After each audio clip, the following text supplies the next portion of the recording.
something of a gold mine at present. The profit margin is incredibly high, way in excess of the risk factor. Duncan Boulevant, British firm Henderson Wilson. Welcome back to Inside Iraq. Today we are asking the question, why does the United States and Britain need guns for hire security contractors to be in Iraq? We are talking to Phyllis Bennis and Brad Blakeman. Brad, President Bush was asked once about the resistance or the insurgency, and he said, if my country was occupied, I will definitely defend it and shoot back.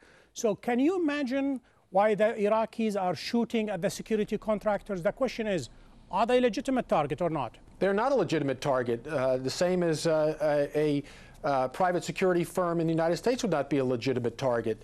The bottom line is these folks are there as a reactive force, not a proactive force like a military. And quite frankly, our enemy does not fight by the rules. Our insurgents send innocent men, women, and children strapped with bombs to their death to kill innocents. How can you compare that type of person with the type of people we have there? To the death of Iraqis. If I could break in for just a moment here, if we're looking at who is killing the Iraqi people, the problem is there is a vast and complex web of violence that has been across Iraq since the moment of the U.S. intervention, the U.S. invasion of 2003. The contractors are a huge part of that. The mercenaries include the armed mercenaries, which is about a third to a half of the total number of mercenaries. They include, for example, almost 5,000 of them come from apartheid-era South Africa military forces. These are the people who are being recruited. Soldiers from the Pinochet dictatorship in Chile have been recruited when the Chilean government and the South African government refused to support the war in Iraq because of their popular opinion. This is not making stuff up. I just came from South Africa. They're in the process of developing. There's no novels here. It's real people dying. These are real people dying, and they're dying at the hands of people who were trained by the South African apartheid-era military who have been around the world working in these mercenary capacities. Iraq is only the most recent. They have a history in other African countries, in Central America and elsewhere. The same with forces from the Chilean dictatorship. These are the people who are being recruited to act as mercenaries in Iraq. This is an old story, not a new story. Let him answer. Let him answer, Brad. Phyllis, what you should do is you should lobby then the Iraqi government to change their law. I lobby the U.S. government. They have the power. Their members of parliament have tried to. Obviously, because the Iraqis want them there. Why is it then, do you think, Brad, that 70%, why do you think 70% of the Iraqi parliament just voted again to demand a timetable, something that the U.S. has refused, listening only to Prime Minister Maliki, who, of course, is kept in power by the United States? The American forces are working in conjunction with our coalition partners and with the Iraqi people. Our coalition partners are who exactly? We've gone from 70 countries to how many now? About 3? Mm-hmm. Let me ask Brad the following question. By law, they were placed outside the realm of legal prosecution. That much has been established, Brad. You know, you can pretty much take any GI or even a captain or even a general in the U.S. Army and take them to court, whether inside the United States or somewhere else. But by same law placed by Paul Bremer, you cannot charge any of those security contractors. So how do you... Under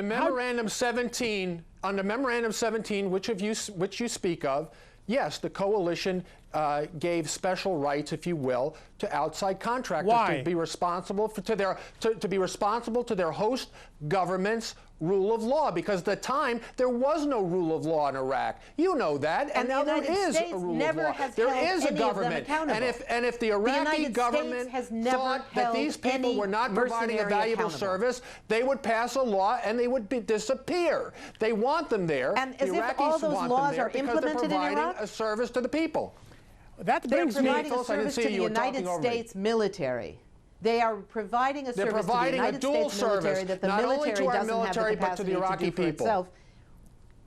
I don't know which Iraqi people you're talking to. The Iraqi people that I talk to, I'm talking about the citizens of Iraq. In that case, I don't know who you're in that case, Brad, let me ask you the following.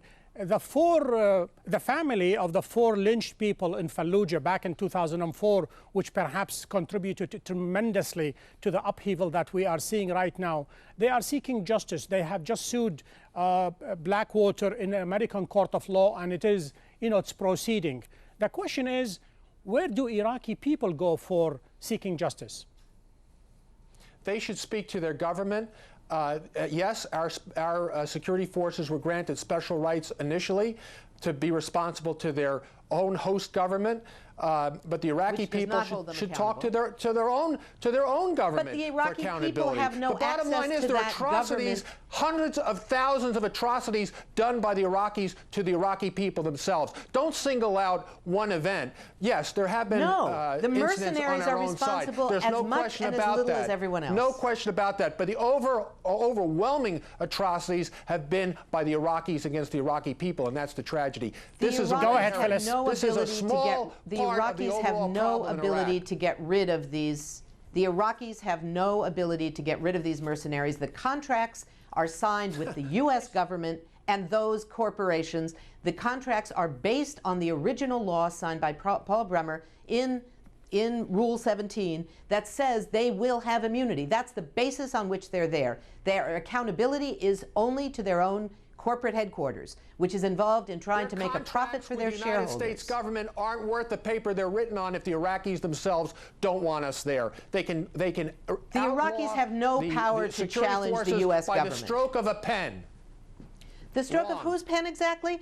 There have been strokes of many pens in that parliament, none of which have been implemented because it disagrees with what the U.S. has imposed. Phyllis, let me ask you the following question. Hold on just a minute, Brad.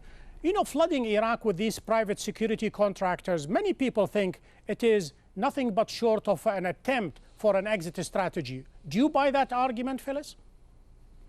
No, I don't buy that. This has been part of an effort to impose this war on a privatized basis from the very beginning. This has been part of the strategy of Donald Rumsfeld at the Pentagon to claim that he could go in with a small, lean force, small and lean in terms of military people, but fattened with the number of mercenaries who were designed to be part of this process from the very beginning. This is a false claim that they are there so that the U.S. troops can come out. They've been part of this from the beginning, doing the work that ordinarily, under any other war, the military people themselves would be carrying out. This was part of the strategy. But as the Iraqis stand up, we will stand down. We don't want to be there one day more than we have to be there.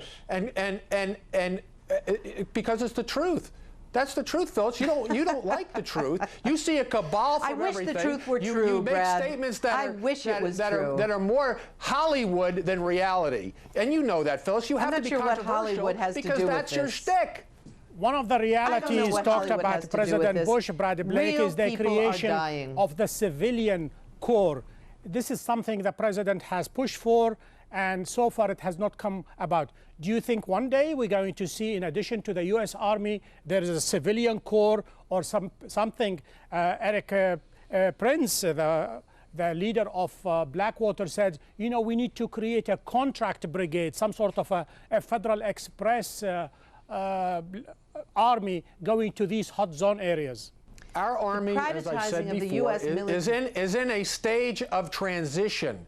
We've transitioned a lot of the logistical support, not security, to contractors because they're the best suited to do the type of work of rebuilding and establishing utilities and water and the types of things that are essential to life as you prosecute a war. And also to feed our troops. They haven't done so well in providing water and electricity so far. And I would say that Iraqis are better able to do that than any foreign mercenaries coming into their country. They did it after the last two wars. They can do it again. Not eventually. They could do it now. No, they haven't. Under the Saddam regime, there was no water. There was water for Saddam's palace, but there wasn't water. I was in Iraq during Saddam's regime. I don't know when you were there. I don't know when you were there, Brad. I was there in 1999. Too. I bet no, you're as a matter of fact, I was there with a group. Excuse me, you are not going to accuse me of that. I was there with a group of U.S. congressional staff to investigate the humanitarian conditions imposed by sanctions. It was during the regime of Saddam Hussein, a regime that our government had armed, we should note, had provided the seed stock for biological weapons. You will not accuse people who oppose the sanctions of being in bed with this. And people throughout the country had water. To the Iraqi people. That's right. And it belongs to the Iraqi people and is occupied by the United States military and their mercenaries.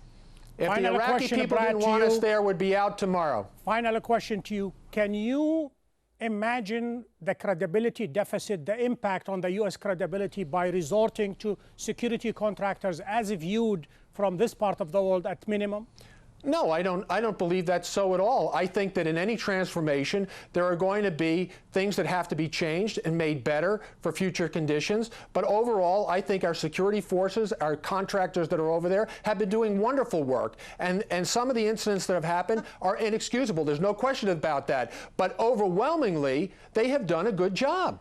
Final word to Phyllis Bennis. Was it worth it to resort to the civilians to do the job? These are not civilians. These are military people that are not accountable to any military justice, as insufficient as military justice is. They are not accountable to anyone. This is now a privatized war. It is no more a just war than it ever was because there are private military contractors or mercenaries involved in this war.